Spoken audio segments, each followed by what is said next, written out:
40 দিনের মধ্যে গোপন অঙ্গের লোম পরিষ্কার না করলে ইবাদত কবুল হয় না, এই কথা কতটুকু সত্য? এটা আমাদের সমাজে বহুল প্রচলিত একটি বিষয় যে যদি কেউ নাভির নিচের পশম, বগলের নিচের পশম, এই সমস্ত পশম যদি কেউ 40 দিনের বেশি পরিষ্কার না করে তাহলে ওই ব্যক্তির কোনো নামাজ কবুল হবে না, ইবাদত কবুল হবে না। আসলে কি তাই? এ ব্যাপারে একটি হাদিস সহিহ মুসলিম বর্ণিত আছে। আনাস রাদিয়াল্লাহু তাআলা বর্ণনা করেছেন নবী করিম সাল্লাল্লাহু আলাইহি সাল্লাম থেকে। তিনি বলেছেন, ওয়াক্কিত লানা, আমাদের জন্য নাভির নিচের পশম ইত্যাদি এগুলো ফেলানোর সর্বশেষ সীমানা নির্ধারণ করে দেয়া হয়েছে 40 দিনকে।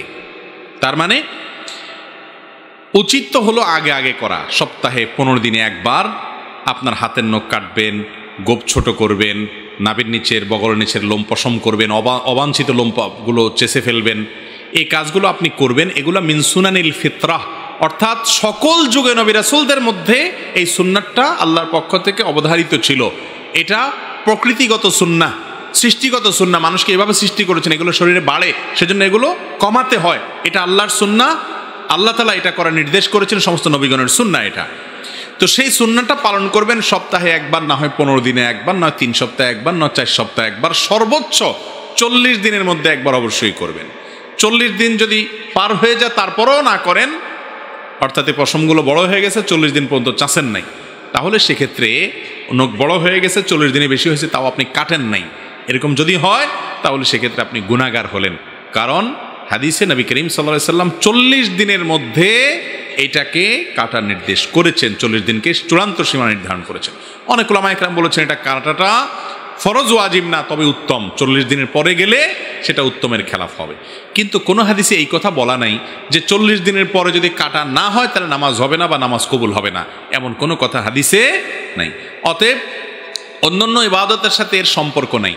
তবে হ্যাঁ, নখ বড় হয়ে গেছে, সেখানে ময়লা ঢুকে এমনভাবে জমে শক্ত হয়ে বসে গেছে যে পানি ঢুকে না নখে, তাহলে সেক্ষেত্রে সেটা কারণে উজু হবে না, উজু না হওয়ার কারণে নামাজ হবে না, এরকম যদি হয় সেটা ভিন্ন কথা। কিন্তু এগুলো বড় হইলেই 40 দিন পার হইলেই নামাজ কবুল হবে না, ইবাদত কবুল হবে না, এমন কোনো কথা হাদিসে নাই। মাসিক বা হায়েজ অবস্থায় মহিলাদের করণীয় আমলগুলো কি যদি নামাজ না পড়তে পারি? অনেক মা বোনদের এই প্রশ্ন।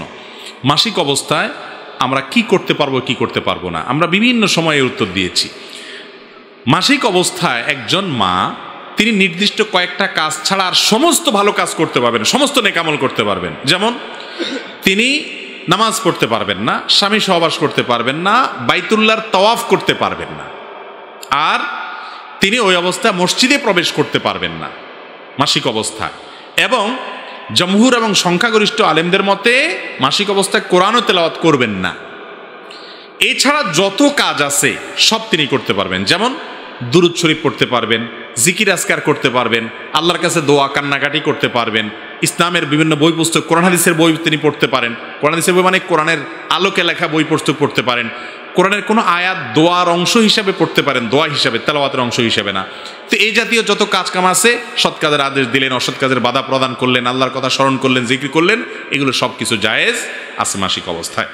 এরপর প্রশ্ন হলো, ছেলেদের বাম পাজরের হাড় দিয়ে যে মেয়েটিকে সৃষ্টি করা হয়, সে মেয়েটির সাথে ছেলেটির আবার কিভাবে বিয়ে হয়? এখন যারা বহু বিবাহ বা বিবাহ বিচ্ছেদ হয় তাদের ক্ষেত্রে বিষয়টি কিরকম হবে? সুন্দর একটা প্রশ্ন। বুঝতে পারছেন প্রশ্নটা? একজন ব্যক্তির কয়েক বউ, তারটা না হয় হইলো তার বাম পাজরের হাড় দিয়ে তার সব বউ সৃষ্টি হইল, কিন্তু আরেক মেয়ের জীবনে বিয়েই হয় নাই কারোর সাথে, তাহলে এ কার বাম পাজরের হাড় দিয়ে তৈরি হলো?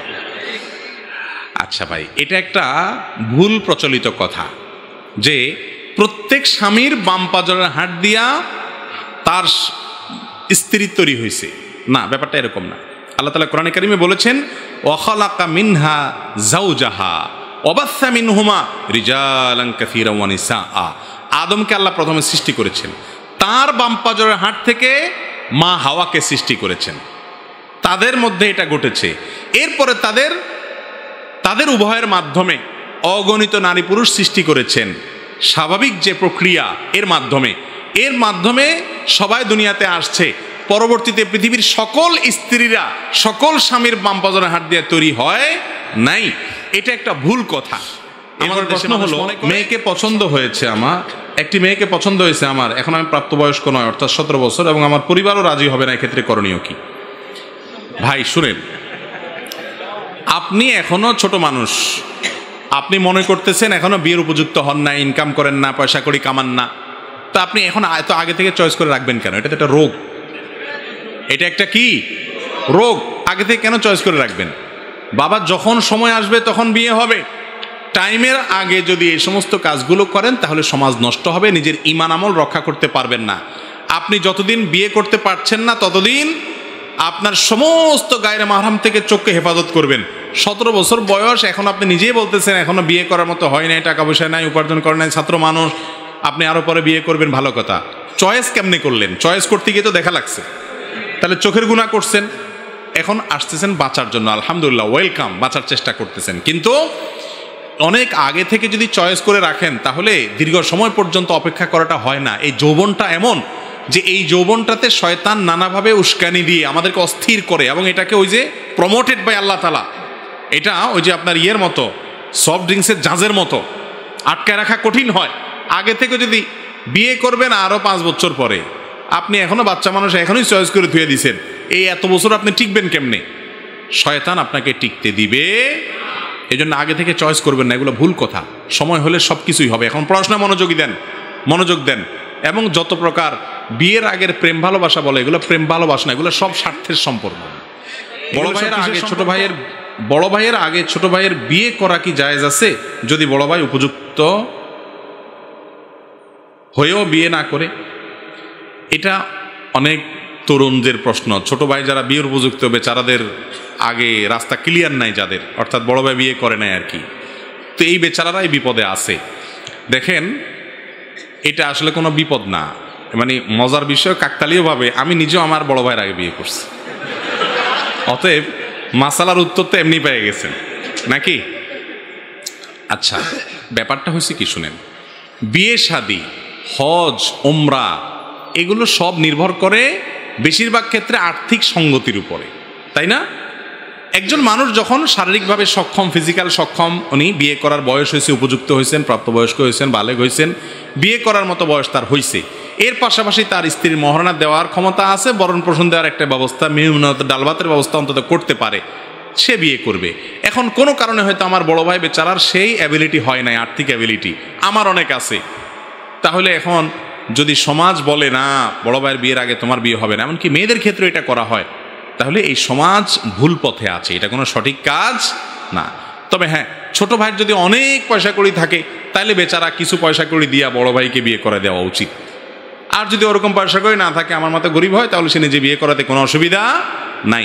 মুরব্বীরাও এক্ষেত্রে কার্পণ্য করবেন না, বাধা তো মুরব্বীরা দেয় বেশিরভাগ, যুবকরা তো করতে চায়। অতএব মাসালা মুরব্বীদের বুঝতে হবে ভালো করে যে আপনার বড় ছেলের আগে মেজো ছেলে বা ছোট ছেলে যদি বিয়ে করে, শরীয়তে সেটা খারাপ কোনো কিছু না। স্ত্রীকে 1 তালাক দেওয়ার পর স্বাভাবিকভাবে সংসার করা যাবে কিনা?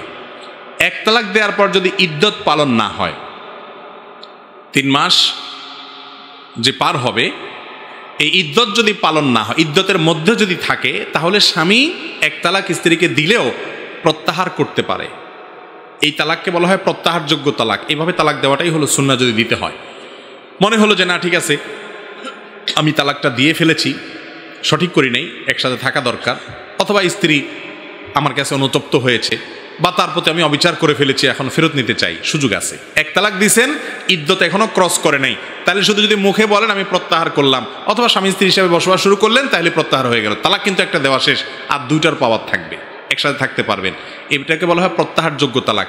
অনেক সময় অনেকে 3 তালাক দেওয়ার পরে এসে বলে হুজুর একটু তওবা পড়াই দেন। তওবায় কাজ হবে? 3 তালাক দেওয়া আর চুরি ভরা একই সমান। একবার 1 তালাক দিলেন, আবার 1 তালাক দিলেন, আবার অনেকে 3 না 300 তালাক দেওয়া শেষ, কয়দিন পর পরই তালাক দেয়। এরপর এসে বলে হুজুর একটু তওবা পড়াই দেন। বাইতুল মুকাররম না, শুধু হারাম শরীফের ইমাম সাহেব এসেও যদি তওবা পড়ায়, এই তালাক আর জোড়া লাগবে না।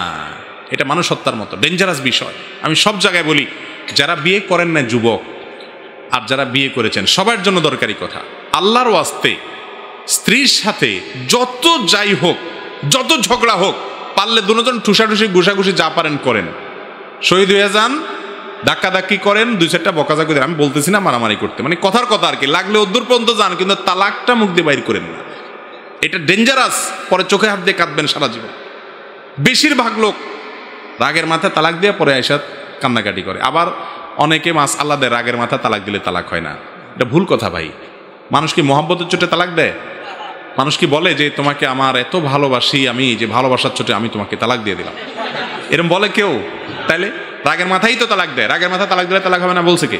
হ্যাঁ, রাগের মাথায় তালাক দিলেও সেটা সুচিন্তিতভাবে ভালো করে ভেবে চিন্তে একজন আলেমের কাছে যাবেন। তালাক মুখের দিয়ে বাইর করার আগে একজন ভালো আলেমের কাছে যাবেন, মুফতি সাহেবের কাছে যাবেন, যাই বলবেন মুফতি সাহেব এই বউয়ের সাথে আমার আর চলবে না, আর থাকবো না, আমি একবার ডিসিশন নিয়ে নিছি, না রাস্তা আলাদা করে ফেলবো, কোনোভাবেই হবে না, তালাক দেবে। এখন বলেন কেমনে দেব? তখন মুফতি সাহেব আপনাকে সিস্টেম বলে দিবে। এমন সিস্টেম বলবে, তালাক নেওয়ার পর কোনো কালে আফসোস হয়েছে আবার ফেরত আনতে চান, সুযোগ থাকবে। আর যদি এমন মারেন তালাক যে আর নেওয়ার রাস্তা না থাকে, তাহলে হুজুরে তওবা পড়ায় লাভ হবে